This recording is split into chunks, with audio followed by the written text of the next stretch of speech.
Yo, what's good YouTube? This is Dominique, aka Mr. Kid Thunder 2, coming right back at you with another video. So basically, what I'm talking about today, guys, is Army ROTC versus Army OCS. So as you guys both know, I've been through both of them. I did 3 years in Army ROTC, and I did, of course, I went through the OCS process, submitted a packet, went up to the went through both boards, and I got picked up for active duty OCS.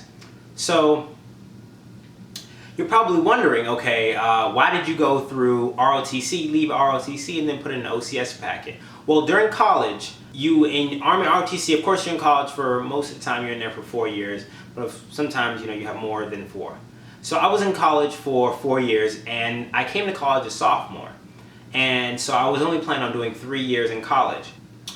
So what happened was, I repeated my MS2 year, because you're in MS1 your freshman year, and MS2 your sophomore year, and MS3 your junior year, and MS4 your senior year.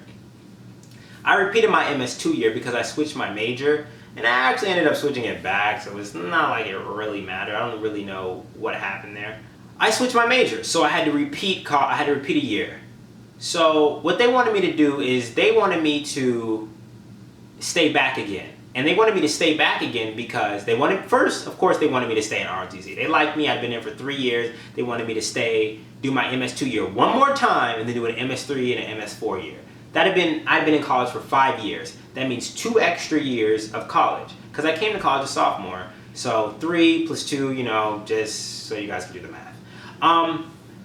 That's way too much college for me, okay? I was already tired of college. I studied a lot. I'd done 3 years of ROTC. I was like, you know what? Forget it, because they couldn't work with my major. That's why they wanted me to stay again. They couldn't work with my major. I had to rotate through hospitals and laboratories during my summer of my junior year. I couldn't go to LDAC. I couldn't go to what you go to at the end of your MS3 year. So things just didn't really work out for me there. Some cadets, what they do is they can go through their MS2 year. Now, that wasn't brought to my knowledge. Nobody told me about that. So that's a whole different story, guys. But anyway, I was not staying in. So basically, you guys are probably watching this video because you want to know which one's better, Army ROTC or just going through OCS. Now, if you're going reserves, 100% go Army ROTC. 100% go through Army ROTC if you're going reserves. There's no reason for you to go through the process of going through OCS, because you can get a scholarship, you can get a stipend, you can get all types of money by going through Army ROTC. Now, OCS.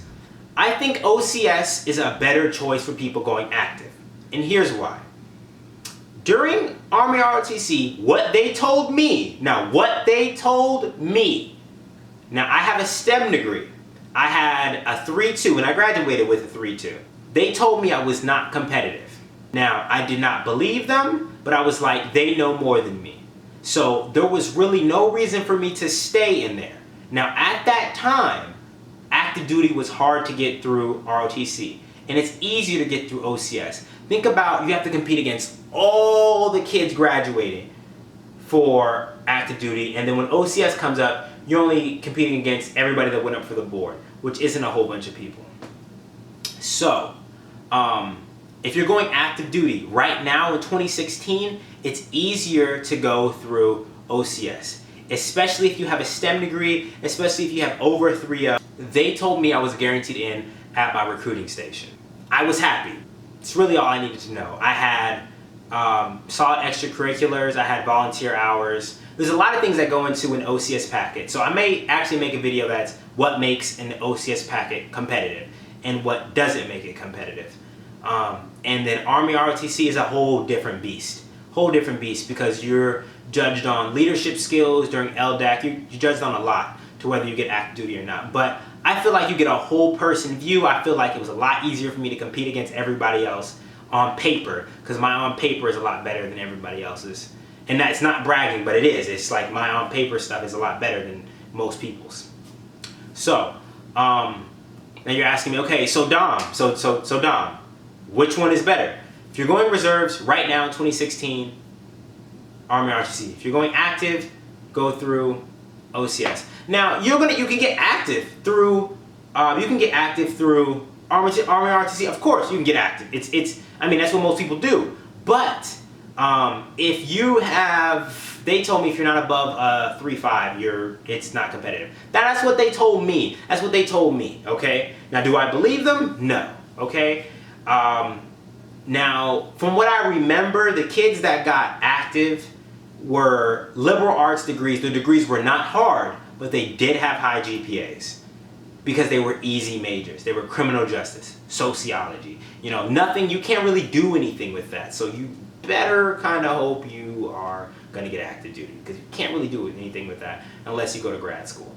Now, I'm a STEM degree, so I can do my degree. I can do whatever I want. I didn't really need the Army, but this is, like I said, it's a passion for me. Why I joined the Army. It's a long story. Keep it short. I do believe that OCS is a better choice right now, but the needs of the Army always change. That's what I'm saying right now. Because 6 years ago, you could get whatever you wanted. Whatever you wanted. Back when I graduated high school in 2011, those people that were in ROTC then, they'd get whatever they wanted. Scholarships were a dime. You get a dime a dozen, you know. You get scholarships super easy. You get active duty, reserves. They were giving out money. They were just throwing out money. But nowadays, it's a lot harder. And to tell you why it's a lot harder, because the needs of the Army change. Needs of the military change. You know, they're downsizing. So it's a lot harder to get in, especially as an officer. If you want active and you want to guarantee active, I'd say get a good GPA, get a STEM degree, and then go through OCS. I've seen guys get picked up with a 2.8, 2.7 in a STEM degree and get picked up through OCS for active duty. Can't say the same about ROTC. Can't say the same, because they told me, my cadre told me I wasn't going to be competitive. So I'm not going to waste my time. I'm not going to waste my time. I am not going to waste my time in ROTC, not get picked up, and then get stuck in reserves, and then have to use my degree. That wasn't the point. I know you go through college, get a really hard degree, and then, you know, it's a degree, so you're supposed to use it, use your skills. But that was never the goal. It was to get into the Army, get into the military, you know? So, yeah, I actually end up using a whole different set of skills in the job I work now, but that's a whole different story. So, like I was saying, if anybody has any questions, you can always hit me up. Any comments, any rebuttals, of course. I'm pretty sure people are going to say ROTC is probably the best way to go. I don't see that. That's just my opinion. It's my opinion. I don't believe that ROTC is the best way to go. I believe that OCS is the best way to go, especially if you have a good recruiter. Especially if you have a good recruiter. And I would not do OCS until you find a good recruiter. You live in a whole state, a whole city, travel 30 minutes, travel 45 minutes. Make sure you get a good recruiter who's put in an OCS packet. I mean, common sense, dude. Common sense. Don't mess around with somebody who's going to try and push you in to go enlisted if you want to be an officer. Nothing against enlisted. Enlisted actually are the backbone of the military. Make sure you get a good recruiter if you want active, and then go through OCS. And there's all types of things in OCS. You get student loan repayment, you get the GI Bill. You don't get the GI Bill when you go ROTC. You have to do your initial commitment, and then after your initial commitment, that's when you get the GI Bill. Bet you didn't know that. Bet you didn't know that.